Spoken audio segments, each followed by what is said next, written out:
Adicionar alongamento entre as séries do exercício tem alguma vantagem em hipertrofia e em força? É exatamente sobre isso que nós falaremos. E, além de debater esse estudo aqui, se você não está no nosso grupo, por favor, já vou deixar o link aqui na descrição, entre no nosso grupo se você é treinador. É um grupo exclusivo para treinadores, nos encontramos lá. Então, para investigar, na verdade, o objetivo do estudo é justamente investigar se adicionar esse alongamento entre as séries, então esse alongamento seria disposto no intervalo de descanso, se isso teria alguma vantagem em força e em hipertrofia. E os autores já começam citando, né, que trabalhos anteriores não mostraram que isso teria um impacto positivo, um impacto, na verdade, que sobressai em relação à força quando nós pensamos em estudos anteriores. Mas assim, isso já é uma vantagem, né? Porque o alongamento da forma que eles vão empregar, vocês vão ver depois que é um alongamento estático, dependendo da forma que ele for realizado. Então, se for realizado em uma amplitude muito alta, durante muito tempo, depende muito da forma que isso for realizado. O alongamento estático, em particular, dependendo da forma, ele pode comprometer um pouco o desenvolvimento de força. Então vamos ver do jeito que eles vão empregar aqui, mas até o momento parece que não aumenta, não potencializa a força, mas também não compromete. Não faz com que você tenha uma perda de força, não pelo menos da forma que eles empregam, que normalmente é em um tempo um pouco menor, é de uma forma em que o alongamento não é levado até uma amplitude que realmente causa um alto nível de desconforto, tudo isso precisa ser ponderado. Muito bem, o que eles fizeram aqui, tá? Então, eles selecionaram indivíduos, homens sedentários. E até o final do estudo, 29 indivíduos terminaram. E foram incluídos ali na análise estatística. Eles treinavam 2 vezes por semana durante 8 semanas. E eles tiveram a quantidade de séries e a quantidade de repetições igualadas aqui entre os grupos. A diferença é que parte desses indivíduos realizavam o alongamento entre as séries e a outra parte realizava o treinamento de força tradicional. Então eles compararam aqui esses dois. Depois, até mesmo na discussão, eles vão falar sobre a ausência de um grupo controle aqui. E aí, depois eles falam sobre esse grupo controle talvez ser um grupo em que eles só colocam o alongamento, em que eles só colocam esse nível de estresse na musculatura. Mas esses dois grupos foram comparados por enquanto. Muito bem, nas análises estatísticas, nós temos aqui que para força dinâmica máxima, e esse teste foi aplicado, nós temos aqui um erro padrão de medida, que é esse 100, um intervalo de um coeficiente de correlação intraclasse e o coeficiente de variação, esses números estão bons, tá? Ou seja, mostram que o dado tem reprodutibilidade, não é um valor aqui de erro padrão de medida muito alto. Então me parecem dados que são dados confiáveis quando a gente pensa no teste de força dinâmica máxima, que foi o teste aplicado tanto no supino quanto na extensão de joelho, na cadeira extensora. E eles também acessaram a hipertrofia através de ultrassom, então acessaram ali a espessura muscular através de ultrassom do bíceps braquial e do braquial, do tríceps braquial, do reto femoral e do vasto lateral. Então esses foram os 4 músculos avaliados. Vamos ver se não tem nada que ficou para trás aqui, né? Não. Beleza. Quando a gente analisa o erro padrão de medida de tríceps, nós temos aqui 0,42 milímetros de erro padrão de medida de tríceps, de bíceps 0,29 de erro padrão de medida e de vasto lateral 0,41 milímetros. Assim, são dados relevantes, mas não é um erro padrão de medida muito alto. O que isso significa? Tá? Eu expliquei já anteriormente. O que é o erro padrão de medida? Basicamente assim, suponhamos que deu um resultado, uma diferença pré e pós de 1 milímetro, tá? Na espessura do bíceps. Então deu essa diferença pré e pós. Só que a gente tem ali um erro padrão de medida de bíceps de 0,29 milímetros. O que isso significa? Que desses 1 milímetro, desse 1 milímetro da diferença pré e pós, 0,29 pode ser atribuído apenas a erro de medida. E é claro, com isso, como eu já falei anteriormente, a gente consegue calcular um outro fator, que é o MDC, que é a mínima mudança detectável. E com isso daí a gente tem de fato, né, um dado mais robusto para saber se houve realmente diferença pré e pós, ou até mesmo se houve diferença entre os grupos. Mas os valores até agora estão bons. São medidas reprodutíveis, que têm uma boa reprodutibilidade, tendem a manter um bom padrão quando você mede de novo, quando você colhe de novo o dado. O coeficiente aqui de variação, um coeficiente controlado também, então o dado tá bom, tá? Agora, quando a gente vai analisar o protocolo de treinamento, como eu falei, eles treinavam 2 vezes por semana durante 8 semanas, fazendo de 8 a 12 repetições máximas. Então eram repetições máximas e eles iam ajustando o peso aqui, tá? Ou seja, começou a realizar mais do que 12 repetições, aumenta um pouquinho o peso. Começou a realizar menos repetições, reduz um pouquinho o peso. Até vamos ver aqui, né? Eles têm uma tabela mostrando exatamente como esse treino foi disposto. Então nós tínhamos os seguintes exercícios: o supino, a remada baixa, sentada ali basicamente, o mergulho de tríceps, né? Tinha uma rosca para bíceps, tinha uma cadeira extensora e uma flexão de joelho ali também. E eles faziam 4 séries de 8 a 12 repetições, era uma quantidade boa de séries, né? Uma quantidade boa, razoável de séries para cada exercício.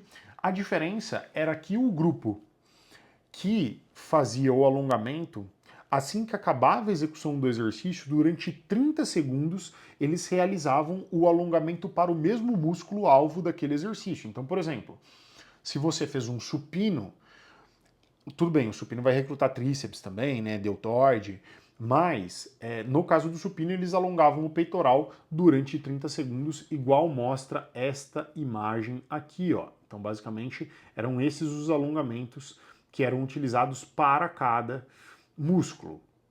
Então um ponto importante aqui, tudo bem, eles vão alongar esse músculo, né, mas eles indicam que no alongamento eles vão levar a articulação até o ponto em que eles sentem alongar, mas não tem dor.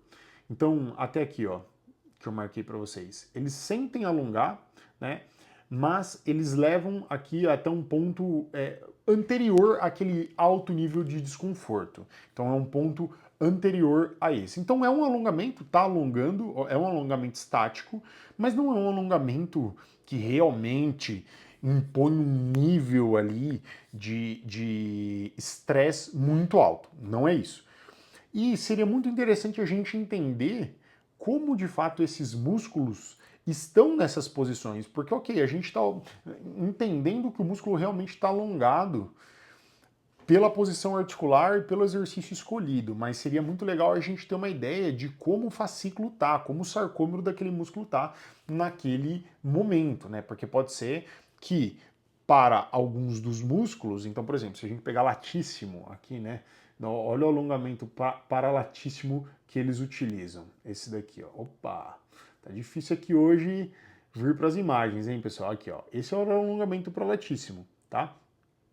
Eu não sei se nesse alongamento aqui para latíssimo, esse C aqui, tá? Eu não sei se nesse C em específico, esse alongamento que eles utilizam para latíssimo, realmente o latíssimo tá mesmo alongado, em qual magnitude ele tá alongado, né?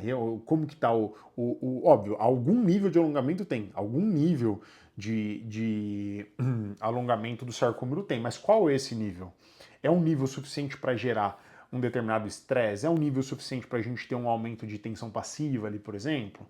Então isso é um ponto importante para ser refletido. Mas eles faziam 30 segundos de forma passiva, eles alongavam ali de forma passiva, de forma estática, tá? Em um ponto em que eles não tinham um alto nível de desconforto. Muito bem, quais foram os resultados que eles obtiveram com isso? Vamos aos resultados. Em força, os dois grupos, tanto fazendo supino quanto fazendo a extensão de joelhos, e foram esses os dois exercícios avaliados para força, os resultados foram muito similares. Com o grupo ISS, que é o grupo que fez o alongamento entre séries, aumentando 23,4% no supino, e o grupo com treinamento tradicional, 22,2% no supino. Já na cadeira extensora, o grupo que fez o alongamento aumentou aqui em força 25,5% no teste 1RM, e o grupo que fez o treinamento tradicional 20,6%, mas sem diferença estatística aqui entre esses grupos. Quando a gente vai para a medida de espessura, que tem uma coisa interessante, né? Que é o seguinte, para bíceps, o grupo que fez o alongamento aumentou 7,2 ou seja, ficou em um aumento de 1,14 até 3,5 milímetros. O grupo que fez o treinamento tradicional aumentou de 4,7%, então ficou de 0,5 até 2,5 milímetros, ou seja, não teve diferença aqui entre o grupo tradicional e o grupo que fez o treinamento com o alongamento, tá? Entre o grupo tradicional e o grupo com alongamento. Foi um resultado muito similar. Para tríceps, o grupo que fez o alongamento teve um aumento de 12,5%, então as medidas ficaram de 1,1 a 4,4 milímetros de diferença. Esse foi o intervalo de confiança. O grupo que fez o treinamento tradicional aumentou 7,1%, mas olha que interessante, né? Porque ficou de 0,3 a 3,1 milímetros. Quando a gente olha em percentual, parece um percentual gigantesco. Aí quando você vai na medida absoluta, é uma medida, né, menor. Para reto femoral, o grupo que fez o alongamento, então, teve um aumento de 12,4%, ficando entre 1,1 a 2,9 milímetros, então esse foi o intervalo de confiança, que é onde tem 95% de chance dos dados estarem. Tá? E em relação ao grupo que fez o treinamento tradicional, aumentou 9,1%, ficou de 0,7 até 2,2 milímetros. Já quando a gente pensa em vasto lateral, ou seja, até agora, para os músculos avaliados, não teve diferença, tá, pessoal? Fazer o treinamento tradicional ou fazer o treinamento com o alongamento, não teve diferença entre esses músculos. Mas para vasto lateral, eles acharam alguma diferença aqui.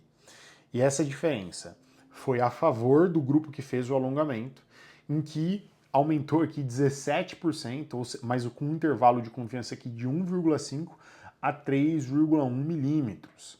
E o grupo tradicional aumentou 7,3%, ficando de 0,7 a 2,1 milímetros. Então, se a gente coloca inclusive o erro de medida aqui, esses resultados estão acima do erro de medida. Até mesmo quando a gente calcula um MDC aí, esses resultados estão acima. Então é um resultado que indica que para um músculo, para uma medida, para esses indivíduos que não são treinados, sedentários, né, para esse músculo em específico, pode ter algum nível de vantagem. E eles fizeram a somatória aqui das medidas da espessura muscular e eles observaram que o grupo que fez o alongamento teve um aumento aqui de 10,5%, então quando a gente analisa todas as medidas, pré e pós, e o grupo de treinamento tradicional, um aumento de 6,7%. Tem uma leve vantagem aí para o grupo que fez o alongamento. Agora, quando ele vai discutir os dados, eu achei que os autores foram bem ponderados. Eu gostei da discussão de dados deles. Eles falaram que realmente não tem diferença em força. Eles falaram aqui que um achado é que combinar o exercício de força com o alongamento parece não comprometer as adaptações em força, então isso é um ponto importante. Mas, embora o grupo que fez o alongamento apresentou uma vantagem em relação à vasto lateral, eles debatem esse dado com muita cautela, dizendo que não é porque pontualmente isso foi achado que isso vai ser refletido, por exemplo, para outros públicos, para indivíduos treinados, ou até mesmo que a gente pode bater o martelo com esse dado e falar que realmente colocar um alongamento entre as séries vai fazer alguma diferença com a hipertrofia, através desses dados. Eles citam que é necessário outros dados mais robustos para mostrar de fato os mecanismos. E eles dizem que, inclusive, tem alguns mecanismos que podem estar envolvidos quando a gente pensa no porquê esse alongamento pode gerar hipertrofia. E eu até selecionei aqui alguns para vocês, né? Esse daqui é de um outro estudo. Isso daqui é hipotético, digamos assim, tá? É uma linha de raciocínio, uma linha de argumentação, em que o alongamento ele pode mediar a hipertrofia através de canais que são ativados pelo alongamento, em que, por exemplo, nós teremos o próprio cálcio e vias anabólicas em que o cálcio pode agir através da abertura desses canais. Nós teremos o aumento da tensão através da titina.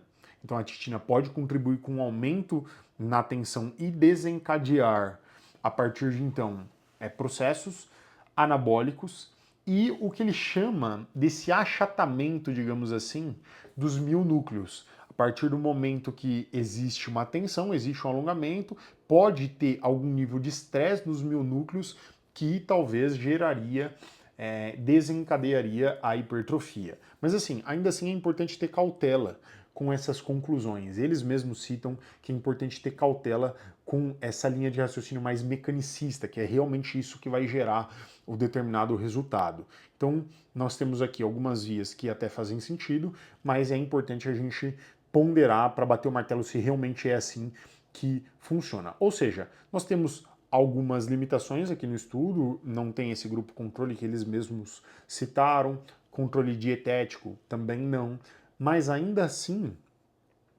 isso é algum indício, né, de que será que colocar esse alongamento pode ter um efeito positivo se a gente talvez testar outras formas, colocar um alongamento levando o músculo a ser alongado em uma maior intensidade, em um maior nível de desconforto. Será que isso faria diferença? Colocar o músculo, porque aqui eles pararam basicamente um pouco antes, né? Mas será que levar o músculo num nível de estresse mais alto faz diferença? Os exercícios de alongamento que serão escolhidos, será que a gente realmente consegue colocar o sarcômero ali em uma posição, por exemplo, em que a titina realmente vai começar a atuar de forma significativa, que a tensão experienciada vai desencadear algum processo? Então, será que isso vai fazer diferença com indivíduos treinados? Esse estudo não responde isso. São perguntas que ficam abertas. A gente não pode concluir que o alongamento entre séries é superior ao treinamento tradicional com esses dados aqui, embora esses dados, por exemplo, do vasto lateral foram um pouco melhores. A gente não consegue bater o martelo nisso aqui e falar isso de forma absoluta. Tá? Então é importante que a gente tenha cautela nesses desfechos. Mas pode ser que seja uma ferramenta superior, não sei. Talvez não superior, mas pode ser que seja uma ferramenta com um nível de resposta similar, pelo menos dentro dessas condições. Agora, em outras condições, novos estudos são necessários, beleza? Nos encontramos no próximo estudo, time. Tamo junto.